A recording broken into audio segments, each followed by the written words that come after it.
Live from KTVN Reno, you're watching 2 News at 5:30. As far as the high elevation streams, yeah, those are the highest flows we've seen so far. We could see some flooding around the Carson River heading into this weekend. That is tonight's 2 News big story at 5:30. I'm Ariana Bennett. Kristen and Landon are on assignment. Thank you for keeping it here. Along with our warm weather comes snowmelt, of course, and the possibility of a little bit of flooding over the next few months. So we do have team coverage of the spring snowmelt for you. Meteorologist Mike Alger is in the Weather Center with a look at how warm it's going to get. But we'll start with Angela Schilling, who's live at Rock Park now with a closer look at our river levels and our flooding forecast. So Angela, is it the same outlook for all of our rivers?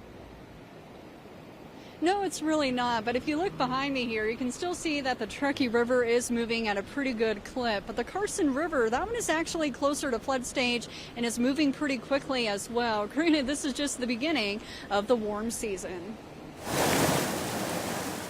Just from listening to the Carson and Truckee rivers, you can tell they are running high, and they'll get even higher this summer. Our highest flows are likely still ahead of us. But the West Fork of the Carson River could already see some minor flooding come Thursday night. It's running around 12.5 cubic feet per second so far. It has to get to 13.5 to reach minor flood stage. Impacts there are mostly into agricultural areas and possibly a few rural roads. Otherwise, rivers and streams are going to be running fast and cold. The West Fork of the Carson is pretty secluded and away from homes. But if you want to do some hiking and camping, you'll have to be cautious. The same goes for the Truckee. You'll want to be careful because the river is moving quickly and is still very cold. Flooding is not likely this year.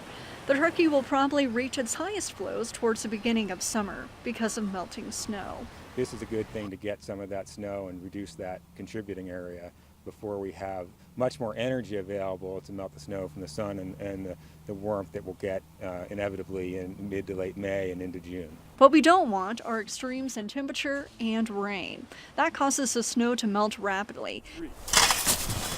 And we have a lot of it. While it was a good winter, the snowpack is not the same as a couple years ago, which helps. This year, coming into the spring, we actually had higher snow at the kind of low and mid elevations than 2017, but the total snow volumes are quite a bit less. In the Reno area, we'll mainly have to watch our creeks and streams for flooding, not the Truckee.